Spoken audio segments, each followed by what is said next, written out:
I cradled one side of my head to try to stop the blood flow from my ear when I heard a high-pitched beep once again. I immediately looked up at camera 9 and I watched as the screen came to life. I saw Marcus on the camera and he looked nervous as ever while patrolling the first floor. I watched as his face suddenly turned to a face of absolute fear. Somehow, the camera changed angles, and now I could see what he was looking at. He saw the same white-grown lady that I had just dealt with, staring at him from the shadows of the store. She stuck out like a sore thumb in the shadows of the shop. Marcus was frozen, just like me, and the lady walked over towards him. She pulled out the knife embedded in her abdomen and slowly walked towards him. Marcus became unstuck, like me, and started running but suddenly stopped. The camera angles switched again, and I saw a grinning Dylan holding Marcus as he struggled to run free. Dylan was bigger and leaner than Marcus, and it seemed impossible that he could get away. I felt helpless as I watched the camera. Dylan started laughing. Even though I couldn't hear it, I felt the chill go down my spine. He grinned wide, from ear to ear, unnaturally wide. His face was frozen that the grin and his eyes were wide and hungry. The lady slowly walked up to Marcus and stabbed him. Again and again.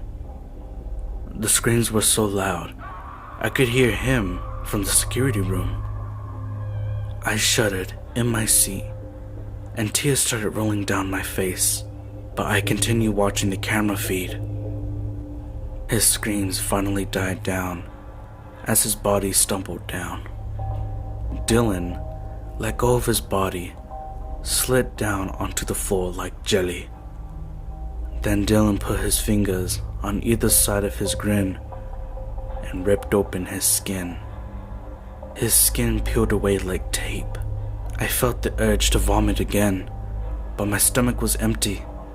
My eyes got watery, and I grew nauseous. Dylan ripped all his skin off to reveal a totally different creature. He was still human, just skinned. I could see all his muscles, organs, and veins. He then bent down and started to eat Marcus's body. The lady with the knife smiled and disappeared off the screen. The camera finally flickered off. As soon as the camera turned off, I gasped massive gulps of air, releasing that I had held my breath the whole time. I then started crying hysterically and kicking the walls. I felt hopeless. My mind flooded with thoughts about how I was about to die here. Suddenly, I heard a knock on my door. My mind quickly came back to the situation and I was alerted. Hey Richard, it's me, Dylan. There's this weird thing outside. Please let me in. I gasped and quickly hid in the toilet and locked the door to it. Dylan started kicking again, and his voice grew more frantic. I put my hands over my ears and tried my best to ignore him. He then started kicking and ramming himself into the door. I flinched every time I heard the door bang, and I prayed for the door to stay strong. Luckily, the door held, and the bang subsided. I cautiously made my way out of the bathroom and collapsed in the chair. My watch chimed again. It was 1 a.m. In no way I was going out there into the mall after all that. I decided to skip the round just this once. 5 minutes ticked by in absolute silence. I started to laugh in relief. Then, that's when the first hand popped out. It slid right out of the wall, like the wall was a pool of water. Imagine pulling your hand out from underwater.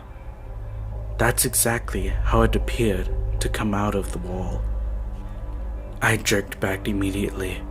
More hands appeared from every wall, and they reached out for me.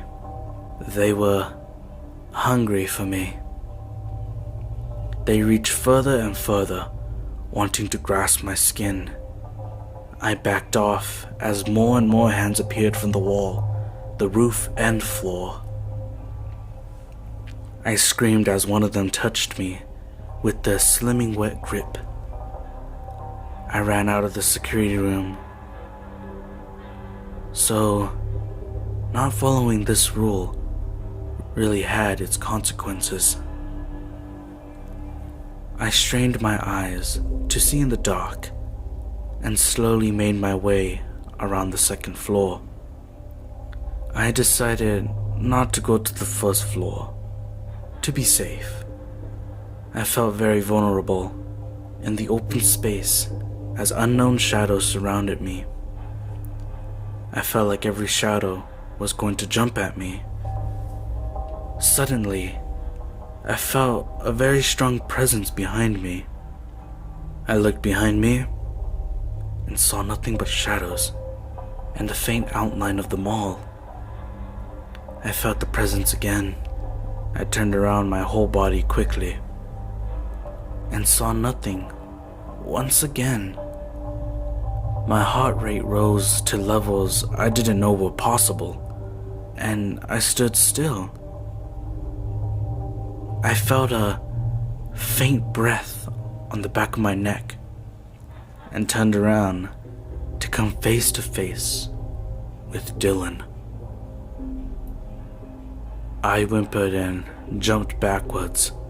I somehow tripped on myself and fell to the floor. Dylan grinned at me in the same way. His skin was back on again though. He started leaning down to pick me up while laughing. I kicked him in the face and quickly strangled up to my feet. Dylan was still in shock of what had happened. In my adrenaline-filled state, I kicked Dylan in the groin while simultaneously punching him at the side of the neck. These were some of the moves I learned from when I used to do mixed martial arts in my teens. Looks like all the practice really did help, and the muscle memory was real. I then quickly shoved him backwards against the railing. I quickly punched him over the railing, and he fell to the first floor with a scream. He landed with a thud on the hard marble floor. Blood pooled around his head. He stared up at me with those lifeless eyes. My watch then started beeping, and I realized I had screwed up. My 15-minute for the round was over. The shadows transformed into silhouettes, and soon multiple black figures surrounded me.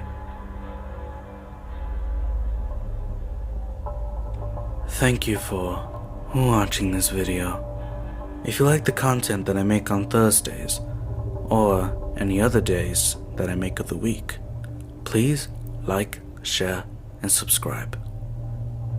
And I'll see you next time.